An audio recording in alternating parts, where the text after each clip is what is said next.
Welcome to Close the Door and Come Here, a Song of Ice and Fire podcast with heavy leanings towards our two favorite characters, Jaime and Brienne. Hi, I'm Clotho. You can find me at Clotho Spindle on Blue Sky Social, and today I'm joined with Kama. I'm Kama, and you can find me at Kama Splice on Blue Sky Social. And Chicky. Hey, I am Chicky, and I am Chicky on Blue Sky. We're going to be discussing Tyrion's fourth chapter in A Dance with Dragons, with all the usual warnings for any discussions that might bring up topics of rape and or violence. So Tyrion, again, like we seem to get him every time he's waking up for sleep in these recent chapters. So he's lying on a heap of these old sacks on top of the roof of the Shy Maid. And, we get the usual kind of like ambiance. He's listening to the wind and the river. There's a full moon above, and it's very picturesque. And, that kind of comes up a lot in this chapter where he constantly thinks, oh, everything's so calm and it's so pretty. He doesn't see anything that's people keep telling him, it's pirates, it's these very dangerous things could happen and they're shit. But he's just like, oh, it looks pretty calm here. And he's going through I was going to say, at this point, it seems like a very mild river cruise that he's enjoying. It does not seem terribly dangerous, and I think he's being kind of lured into that false sense of calm too. It's like you're finally if it always feels like that, you're finding someplace you can relax a little and like not in these goddamn books. You don't. It's like I would always know trouble. I used to watch Lost, and every time there'd be this idyllic scene with them on the island and they're going in the beautiful interior, and I'd be like, sure enough, in like 2 seconds, a body would appear. It's kind of like this with this book. You can't trust it. Oh, God. And he's already kind of made a name for himself because he's going through the alcoholic withdrawal, and basically the first night he overdrank, and Griff was like, that's it, and forbid him from drinking any more wine on their cruise. And he's he descends to the after deck, or goes down where Griff is keeping watch by himself. So he's kind of, they kind of tolerate each other.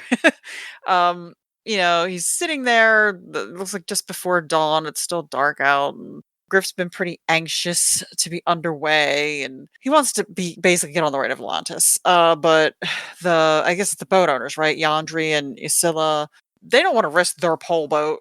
They're like, no, we're not messing around with the dark. So they know what the deal is. We're gonna, I guess they moor up every night. Yeah, and can I just say, I don't know a ton about river navigation. I do know somebody who knows a ton, however, and like this seems like sound logic. Rivers are notoriously dangerous at night, and like I can only imagine, like in the days before sonar and stuff, how much more dangerous they would be at night. I mean, obviously, you need the experts. Like, what is it, Yandri and Ysilla? Yeah, you need people who can be like, no, wait, no, we're not doing this.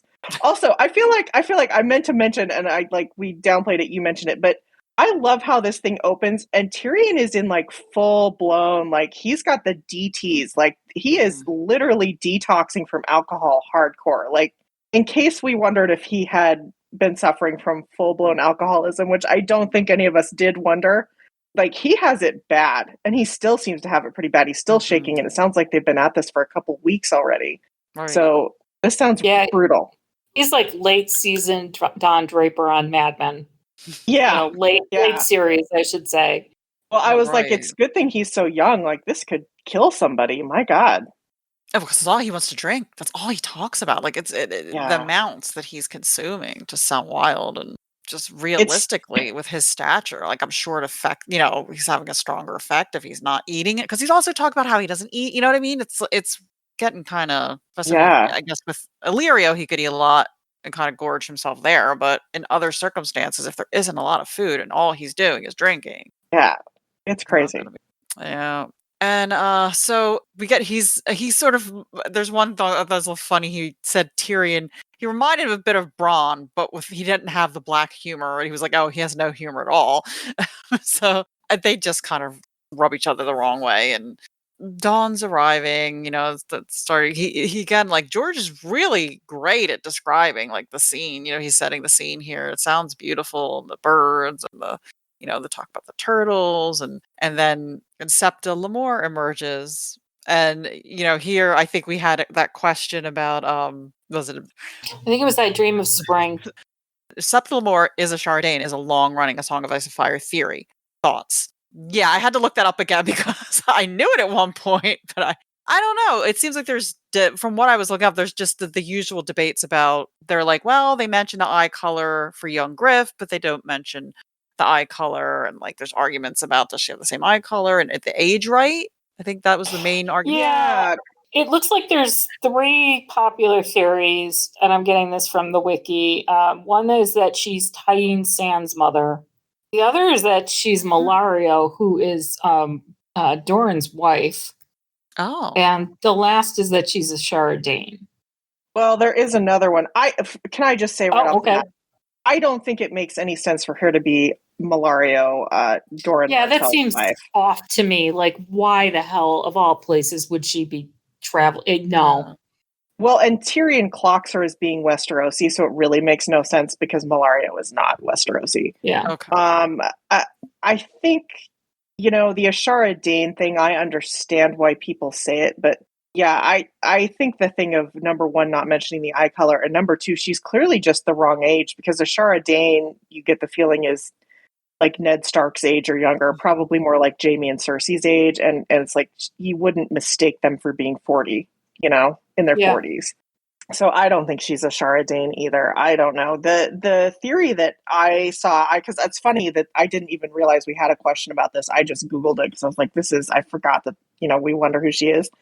So people think she might be Melara Hightower. I don't know if you guys remember this, but you hear about how there is a Hightower daughter who hasn't been seen in years. She's been locked away in the tower with her dad. You know how their dad is supposedly doing academic research or something, and one of the daughters is in there with him, supposedly. No one has seen her. And so one of the theories is that this might be her. Oh. Do they have a theory how she got there, or do they know why she would have? No. Okay, so it's all no, mystery. But the other interesting thing is that we know that Lyness Hightower, who was married to Jorah Mormont, is knocking around somewhere in Essos as well. She's younger. I think she would be more like, again, like Jaime and Cersei's age. I think she's a little too young to be this Septa Lemore. I also cannot, based on everything we've heard of Lyness, I don't see her as like slumming it on a river cruise. I mean, I think that's highly unlikely. No. But granted, most of what we hear about her is through Jorah, so maybe. No, but I only mention her because, why would Melora Hightower end up in Essos? Well, we also know that her sister is in Essos, so it could possibly be that she would have gone there to see her. There are reasons she might have ended up in Essos. So anyway, that was actually the one that I've seen that made the most sense to me, was Melora Hightower, because it is weird how we, I think more than once, hear about how she hasn't been seen for several years. And I was like, that's a strange thing to keep mentioning. Her not to pop up somewhere. Yeah, I wonder if it'll come out he was going to make it come out at some point, but who knows? He makes a big deal about her having had stretch marks. And the thing is like, that does not have to be from pregnancy, but Yes. Yeah. That's what I was thinking too. When I read that, I was like, that's not just from pregnancy. But the other thing is, this is being written by a guy, and it's possible George doesn't really know that, and that's a common thought anyhow. So yeah, I would say this is like the can't get pregnant while you're having your period thing, where George probably is not up on that as he should be, and you should probably revert to commonly accepted knowledge about this, which would be that that probably is what it is. So I understand that that's why people think it's a Shardane, and I totally get it. But honestly, the age and the eye thing, because why bother to notice? Clearly Tyrion has really noticed young Griff's eyes. Why bother to notice all that and yet not notice Septa Lemore's eyes when he's clearly spending more time looking at Septa Lemore than anyone else on this boat? So yeah, that's what I think.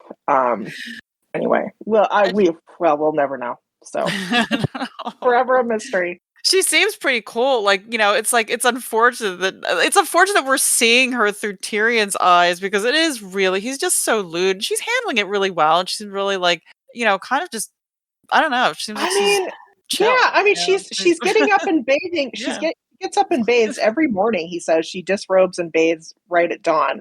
And he's just getting up early to watch her is the vibe I get. He's there to her, and that's what he's doing. Yes. It's so hard. There are moments in this chapter where I pity him, and anytime these characters think about their very dysfunctional childhoods, it's like, oh, that had to be brutal. But then he goes and does this incel lusting after her body, and I'm just like, and you just killed any sympathy I have for you. Right. It's just he's fixated, and it's like, dude, my God, turn it off. Well, it's not just that he's fixated. He's clearly, like you said, being very lewd. He's very, very much ogling her in a way that she's very highly aware of, and not like you're aware that a man might be attracted to you or giving you a glance or something. And he's clearly just full on just, staring at her. And it's like, this is not fun for women. Women don't enjoy this. And like, she's having a good sense of humor about it. But then again, what choice does she have stuck on this little boat with him other than to just like, laugh it off? It's just, oh God. And, you're just never more aware that these books are being written by men. And when you're in Tyrion's head, I swear to God, like this is just man gaze. And then because he also mentions, the husband was looking at her too. So it's like, I feel like that's so unnecessary. Like it has to be every single guy has to be like, but at least the husband is over like, the head with like the husband doesn't seem as bad. Yeah, right. Outright. He's just glancing. He's glancing, and it's like, okay, I get it. You're human. You might glance. You might like take a quick look, rather than just making it like the sideshow that Tyrion is turning it into. Dear God. Well, it would be one thing to be, everyone's in the water bathing or doing their, going about their day, and you look over and there's the naked person, and of course you're going to look and admire or whatever. And then there's Tyrion, who seems to have pulled up a lawn chair, sat down, and is making it. That's the difference. Yeah. And then he has the gall to think, oh, well, I'm so dirty. I really need to bathe, but I don't want to do it in front of anyone. So, okay, great. So you're going to like objectify her, but you don't want anybody objectifying you. And he specifically doesn't want to do it in front of her. I'm right. Dude, right. I don't know what you're thinking here, but, at this point, she already thinks you're scum. Go ahead and bathe. At least you be clean, Oh, God. Yeah. He's just, yeah. So, okay. Once she's done bathing and they just decided, we're going to start our journey. Breakfast is being made. More people started, emerging. Everybody's getting up. And this is the point where he notices, he makes a point of saying young Griff's dark blue eyes and they seem almost purple in certain lights. Okay, I have to, one more thing. I know we've just hit this eye color thing so hard. It is interesting that he says that young Griff's eyes, which clearly are violet, look black a little bit of the time. Because I don't know if we all remember, but Tyrion has two different colored eyes. One is green and one is reported to be black. So I just want it noted because I love to throw this in Kama's face. that Tyrion throw of it the black away all you want. I mean, I don't know that I don't believe fake Aegon is a real Targ anyhow, so why should I believe Tyrion is? So, No, but we know that fake Aegon does have violet eyes, though. It doesn't really matter if he's a Targaryen. He does have violet eyes. So Tyrion's reputedly black eye, one wonders yet again, is it in fact secretly violet? So continue, please. So, okay, and so we get more of Yandri is like warning Tyrion. We get this kind of propping up throughout the chapter. He's warning that even though the waters and the shore look empty, there's pirate boats that are lurking about and further up, and they also mention there's escaped enslaved people who hide in the ruins. Just trying to really let him know because I guess they're seeing that he's kind of questioning this. And Tyrion, then this goes into like later morning after breakfast. Tyrion's watching young Griff and Duck, which is the Sir Raleigh, I guess they call him Duck for Duckfield, is the name he took, and they're having big sword practice on the boat, and or I guess on the deck. And towards the end they get really things get really rough, and young Griff pushes Duck into the water, and as Tyrion and Yandri are hauling him back on board, he throws Tyrion in and sort of get this immediate tears sort of panic, but young Griff helps him out. he thinks about how he really doesn't want to be in that water. He mentions thinking about these huge turtles that they have, like bone snappers or something they call them, which he's afraid of. And, I don't know if that's foreshadowing for later things happening, but he does not like I that. didn't know that. I know that you get sea turtles that are pretty big, but I didn't know this happened in rivers. But I don't really know much about wildlife, so I think maybe it this might is just be. something George invented. Well, he says at one point that one's like as big as the boat, and I know snapping turtles get pretty damn big. So I know that we've seen some pretty big ones, but maybe the size of a sea turtle at most. I don't know. I'd have to look it up, but I think not boat size, but definitely pretty big. And I guess I don't know if he's likening it to some type of mix between a snapping turtle and a sea turtle. I don't know. So things I Google for this podcast. Some site says turtles can thrive some species thrive in rivers, but I don't know how big they get. So I think it's possible. There are river turtles, apparently. Yeah. I mean, you definitely don't want to. You have to be careful. I've had to move them out of the road before, so you have to lift them up a certain way. But I don't know, bone snapping. I don't know. Maybe that works. Oh yeah, no. My husband was a big surfer when he was like a teenager and college years, and the only sea creature he was ever really afraid of was turtles. He got bitten by one and was really sick. He had one take a chunk out of one of his surfboards once, so they can be pretty vicious. Okay, there's something called Chonk, the snapping turtle, who's been in the Chicago River. So it's interesting. Chonk? Yeah, they named him Chonk. I don't know. It's some blog about Chicago.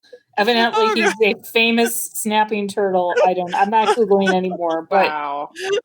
Yeah. So I think he can be. Oh, his full name is Chonkosaurus. Oh, it's cute. But in any case, yes, they can be in river turtles, or river in river environments. So maybe his fears are valid. Don't mess with I wonder that if this is. Didn't George do his graduate work at Northwestern? Oh, maybe. Maybe I mean, this seems like a recent, like 2023 okay, is what I'm getting. I don't know how long-lived turtles are. I can live a long time, so maybe that's funny. Oh, we'll have to investigate that more after. So he's back out on the boat. He's all wet, and he mentions I think it's like he usually does. He tries to make sort of light of these things that happen to him when people do things to him. So he's like, "Oh, he does this cartwheel," and they're like, "Oh, where did you learn that?" And he's joking about how his father wasn't the first person to throw him in water. He tried to drown him, and then he started telling stories about how he learned how to cartwheel because his family tried to sell him to mummers. And, he in his own mind is like, the reality is his uncle taught him some sort of acrobatics, for fun. And during one of Tywin's absences, and then when Tywin returned, he wasn't happy about this one. I think the scene is set that, like, he's saying even Cersei would sometimes laugh at his escapades. And then when Tywin got back, he made the mistake of, like, I think doing handstands across the table in front of him. And he was basically like, the quote from Tywin is, "The gods made you a dwarf. Must you be a fool as well? You were born a lion, not a monkey." So he did not like that, there's that foolishness in his mind. So Tyrion's kind of like, well, he's not around. I gave him some satisfaction. And well, there's this. They describe how he's been made to Tyrion. He gets changed into clothes, and they're kids' clothing that he and Septa Lemore have kind of worked together. And he said he actually enjoyed the needlework and spending time with her. And he, it was kind of like a crude modeling. So I guess it was sort of that idea of like, oh, he's looking like the fool again, and yeah. A theme around this. And Griffith also ordered him to write down everything he knew of dragon lore for them, which sounds like a good idea. I mean, it might come in handy. And don't you wonder with this? Is it just that Tyrion is bringing up how much he knows about dragons? Is that how he got this job, or was it just happenstance, like a coincidence that he happens to know a lot about something that they're asking him about? It's just yet again, dragons nonstop in his dance chapters. It just never stops with the dragon. It seemed to be a selling point. That would be, you would think he would have brought that up. Like, yeah, I know, I could be, that's where I could be helpful. Yeah. Right. Because, he's discussing very specific, I didn't notate all the names, but there were specific volumes. He's like, well, they never found this. They had half of this one. And some, these were missing, and he's thinking about how maybe there's a library in Old Volantis that he can search through and get a little bit more specific information. And he also sounds like he's spending a lot of his time joining with, like, he'll sit down with young Griff's lessons, and if I'm not mistaken, it also sounds like he might be learning some of the language a little bit because there's some things he's not clear on. So Halden, the half master, is also helping him as well when Griff goes over his lessons. They make this point of the next thing that comes up, this cyvasse game that I guess that's something George Martin, I guess, has created in his world, and I think it's chess. yeah. That's what It sounds almost like but like what mix between chess and what is it? What you sank my battleship when they have the screen up and then you take the screen off. Battleship. I think that's just called Battleship. Oh yeah, Battleship. I was like, that's what you sank my battle. This is a commercial. But yeah, it's I don't know. He sounds like it sounds like he wants to get secret. He's like, okay, I'm gonna make a bet with you. Like, if you win, either which one of us wins, we have to share secrets with each other. So has he been purposely losing to get his guard down so he'll get information from him? Or is he, because it sounded like he was losing to him, but I couldn't figure out if Yeah, he's on I don't know. I couldn't tell either. Is Tyrion actually learning how to play this cyvasse? Did he not already know? And I didn't bother to research and find out if it's mentioned in his earlier chapters. I could be wrong, but at some point, isn't it described as like a newer game? Because, like, I want to say, like, Myrcella starts learning it when she goes to Dorne. But, like, if it's one of those things where, you know, it went viral, it started in Essos and it made its way across. Yeah. If he's not, like, because we don't hear, I mean, there are a lot of characters who seem like they'd be the type to play this kind of game. And I don't think, I mean, we mostly hear about it from people who have been in Essos or who are, you know, contiguous to it. That's a good Okay, point. yeah, I just did a search of Ice and Fire, and it seems to only come up in Feast and Dance. So yeah, maybe it is a new game. Well, I mean, obviously it's new to these books, these later books. But yeah, maybe he has positioned it as something new. Yeah. And that would explain it. So then he's sort of Yeah. gaining the skill, and he manages to, like, I guess through sheer will, wanting to get some secrets out of this. Well, And and he's not a stupid guy. I mean, it's the kind of thing, like, I could see him picking up. He does have a strategic bent to him. and they kind of flip. Okay, I got it. Here it is. So in The Soiled Knight, which is what's his face? Eris. Yeah. What's Oakheart. his last name? Oakheart? Is it Eris Oakheart? Eris Oakheart? Yes. Okay, so he's talking about Myrcella and saying her green eyes narrowed with concentration. Cyvasse, the game was called. It had come to Planky Town on a trading galley from Volantis. Oh. And the orphans had spread it up and down the green blood. Oh, that's so, cool. Yeah, You're it is right. new. You were right. Comma, look at that memory on you. Don't get too excited. It's probably not going to happen again. Oh, that's cool, man. Oh, that's cool he did that. So Tyrion, we find out that he won, but Halden's so sulking down when Tyrion comes up to the deck, and he's sulking in his cabin over his loss. But we don't find out at this point what the secret that he obtained from. And I mean, I guess there's no way to know if he told him a true secret or is it a made up secret. I don't know. Yeah. For Tyrion to verify if he was really getting the goods, but they kind of we left to wonder at this point in the chapter. And I love how none of us remember these chapters well enough to know what it's eventually going to turn right. out to be. I know. I did forget to look that up. There were a lot of things I looked up. I forgot to look up if we ever did get that. This is a book, other than like a handful of chapters, I don't read Tyrion's stuff more than once. So no. Not for the podcast I am, but not. I don't go back to these books to like delve into his incel lusts or whatever else is in there. So, and this is 3 hours past, so that was a long game. He's thinking about most of his chapters. At some point, he's thinking about Taisha again. You know, the same thing. What you say to her, and you know, that seems to be pretty consistent with him. And, you know, we're back to kind of more descriptions as they're going along the river. They see more the ruins, or they describe it as the ruins are getting taller as the land they press is growing narrower. They're getting towards this like section where, you know, they say turtles are basking in the sun, and then there's the ruins of Nysar, where the Royne River meets the Noyne, and which is Royne, but yeah, he's just kind of soaking it all in, and this at this point is where this turtle that they describe as being bigger than the boat emerges and kind of bellows, and Ysilla and Yandri are kind of like very excited about this. Like they're like, I guess they're looking for any reason to feel safe on this very scary river. So they're saying like, we're blessed, and they feel like this is a blessing. And Yandri says the old man of the river is like sort of, I guess also blessing them. And Tyrion thinks to himself, this is the very last, I just read it, and why not? Tyrion grinned. Gods and wonders always appear to attend the birth of kings. And that's where that chapter ends at. Oh, okay. So yeah, that is the secret Mhm. that he won in the game. Then clearly he found out who young Griff Oh, was that he supposed to was be. okay. I didn't really pay attention to that the first time. Okay, Okay, so to that's back our up answer. to more. That's the secret is that he's that A.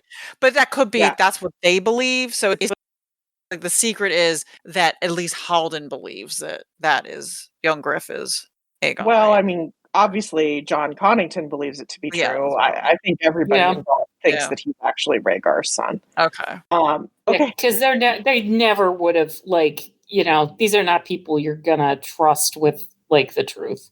Okay, so the most important thing here, though, do turtles actually make noise? This was what I was hung up on. Was that the turtle roared? Like, I didn't know they had made sounds. That was new. I did not know that.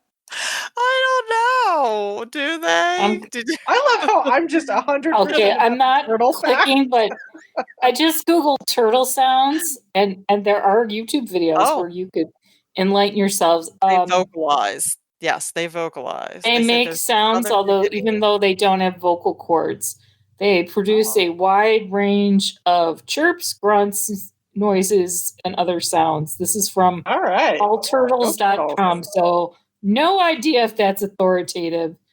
If it isn't, perhaps people could write in and let us know that we know nothing about turtles. Oh gosh. Well, I mean, any final thoughts? I mean, it's pretty short and sweet. Like it's like this was a pretty concise one. Any final thoughts on the chapter? Like all of these, it's not that it's not entertaining. It is kind of entertaining, but it's so packed full of just kind of random facts about the region and the history, and it's like I get it, but it is just I don't know. It's a little annoying when this is happening from so many characters at the same time. I guess you're just like Right. okay, got it. I I I got think it. it's by the time we get to this point, it does feel like that it's really hard not to, because I usually love that kind of like extra information and making the scene, but it's hard not to resent it when you know that you're missing out Yes, on other that's the stuff. problem because Yeah. it's been so long. And also, even when I was naive, when I read this book the first time, and I didn't realize that, that would be like a 20-year wait or whatever, but, or 15-year wait, whatever it's been. I just kept going, I don't care about this shit. Get me to the stuff that, we were focused on. And I still feel that way. Like it's a lot of extra detail that I don't necessarily give a crap about. Yeah. I mean, the actual happenstances, like the things that actually happen in this chapter, are a little bit interesting. But it's like this is clearly just a chapter to get to know this crew and to get a little bit of world building in, and it's just like why, Yeah. if that wasn't your goal, we probably like a lot of these chapters could have been combined. But oh well, Oh, it right, is what it right. is. Yeah, it seems like It it could is have what been it the is. first part of another more exciting chapter or something that really actually moved the story along Yeah. more. Okay, well, you can reach us at closethedoorend@gmail.com, on Tumblr at closethedoor, and come here at tumblr.com. Submit questions to the chapter threads in the Jaime and Brienne subreddit. Follow us on Blue Sky at Close the Door and at Blue Sky Social. And please like, review, subscribe to us on Apple Podcasts, Podbean, wherever you listen. And support us on Patreon at Close the Door. I'm closing the door. Get out.